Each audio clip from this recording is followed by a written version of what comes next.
নমস্কার বন্ধুরা, তথ্যমিত্র ইউটিউব চ্যানেলের পক্ষ থেকে আপনাদের সবাইকে স্বাগত। আজকে এই ভিডিওতে আমরা আলোচনা করব ত্রিপুরার আরও একটি অত্যন্ত গুরুত্বপূর্ণ খবর সম্পর্কে, এবং যেটি হচ্ছে ৩৬৫ জন স্কুল কম্পিউটার প্রশিক্ষক চাকরি হারালেন। এটা কিন্তু একটা খুবই খারাপ খবর রয়েছে ত্রিপুরাতে, যেখানে ৩৬৫ জন টোটাল কর্মচারী তারা কিন্তু চাকরি হারালেন। সম্পূর্ণভাবে দেখুন, যা কিছু তথ্য রয়েছে সেই সম্পর্কে আলোচনা করব। তো দেখুন, ৩৬৫ জন স্কুল কম্পিউটার প্রশিক্ষক চাকরি হারালেন।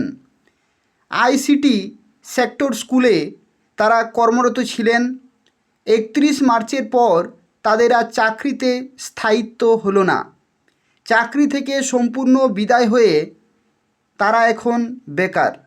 আইসিটি সেক্টর স্কুলে ৩৬৫ জন স্কুল কম্পিউটার প্রশিক্ষককে ৩১শে মার্চ পর্যন্ত স্বীকৃতি দিয়েছিল, অর্থাৎ তাদের যে সময়সীমা সেটা ছিল ৩১শে মার্চ ২০২৬ তারিখ পর্যন্ত, এবং তারপর থেকে তাদের স্থায়িত্ব কিন্তু থাকলো না। মেয়াদ ফুরিয়ে যাওয়ার পর তাদের আর স্থায়িত্ব থাকলো না। যদিও ৩৬৫ জন স্কুল কম্পিউটার প্রশিক্ষকের চাকরির ধারাবাহিকতা বজায় রাখতে আবেদন করা হয়েছিল, রাজ্যের শিক্ষা তথা মুখ্যমন্ত্রী এবং শিক্ষা দপ্তরের পদস্থ আধিকারিকদের উদ্দেশ্যে আবেদন করা হয়েছিল ৩৬৫ জন স্কুল কম্পিউটার প্রশিক্ষকের চাকরি যেন ধারাবাহিকভাবে রাখা হয়, অর্থাৎ পুনর্নিয়োগের বিষয়টি বাস্তবায়িত করা হোক, সেই দাবি কিন্তু করা হয়েছিল। আপাতত কোনো দাবি টিকল না। ৩৬৫ জন যেমন চাকরি হারালেন, তার পাশাপাশি ৩৬৫টি স্কুলে কম্পিউটার শিক্ষা বন্ধ হয়ে গেছে বলে সংশ্লিষ্টদের তরফে দাবি করা হয়েছে। যদিও শিক্ষা দপ্তরের তরফে এখনও কোনো সাড়া মেলেনি। অল ত্রিপুরা স্কুল কম্পিউটার শিক্ষক সংঘের তরফে বুনিয়াদী শিক্ষা অধিকর্তার সাথে সাক্ষাৎকারের আবেদন করেছিল, এখনও সাক্ষাৎকারের অনুমতি আসেনি।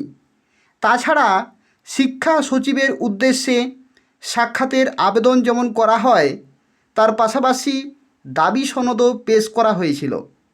মুখ্যমন্ত্রীর উদ্দেশ্যেও দাবি সনদ পেশ করা হয়। এই দাবি সনদে ৩৬৫ জন কম্পিউটার প্রশিক্ষকের চাকরির ধারাবাহিকতা বজায়ের আবেদন করা হয়েছিল। অল ত্রিপুরা স্কুল কম্পিউটার শিক্ষক সংঘের তরফে মন্ত্রী বিধায়কদের কাছেও আবেদন করা হয়েছিল। অবশেষে আগরতলায় কর্মসূচি থেকে মুখ্যমন্ত্রীর উদ্দেশ্যে স্মারকলিপিতে বিস্তৃত ব্যাখ্যা করা হয়। ৩৬৫ জন কম্পিউটার প্রশিক্ষক এখন দিশেহারা।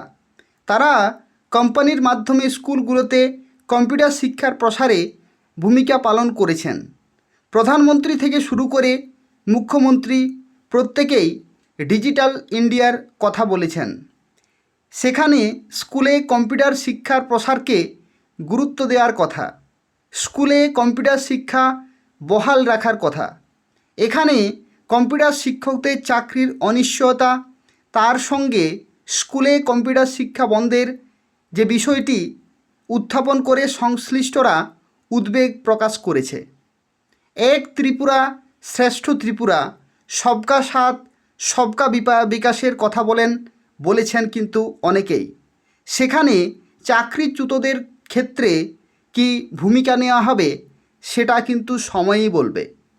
5 বছর কম্পিউটার প্রশিক্ষক হিসেবে নিযুক্ত থাকার পর আবার বেকার হয়ে যাওয়ার বিষয়টি তাদের কাছেও মাথায় আকাশ ভেঙে পড়ার মতো অবস্থা। কম্পিউটার শিক্ষকদের দাবি ছিল তাদেরকে যেন সরকারি নিযুক্তি দেয়া হয়। থার্ড পার্টি কোম্পানির মাধ্যমে স্কুল কম্পিউটার শিক্ষাকে না চালিয়ে সরাসরি সরকারের অধীনস্থ শিক্ষা দপ্তরের মাধ্যমে কিংবা সমগ্র শিক্ষার মাধ্যমে পরিচালনা করার জোরালো দাবি কিন্তু উঠেছে।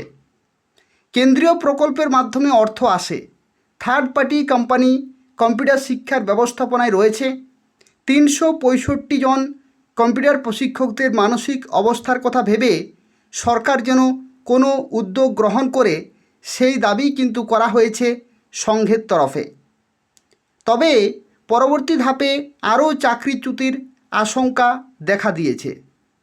239, 294 এবং 181 জন কম্পিউটার প্রশিক্ষণ আছেন যারা ওই থার্ড পার্টির মাধ্যমে স্কুলে কম্পিউটার প্রশিক্ষক হিসেবে নিযুক্ত। তারাও এখন টেনশনে আছেন। 365 জন প্রশিক্ষকে শুধু নয়, তাদের পরিবারের কাছেও একটা বিরাট আঘাত। চাকরির নিরাপত্তা সুনিশ্চিত করা, কম্পিউটার শিক্ষাকে সমগ্র শিক্ষার মাধ্যমে পরিচালনা করা, সরাসরি নিযুক্তি ইত্যাদি বিষয়গুলি মুখ্যমন্ত্রীকে দেয়া স্মারকলিপিতে জানিয়েছে অল ত্রিপুরা স্কুল কম্পিউটার শিক্ষক সংঘ।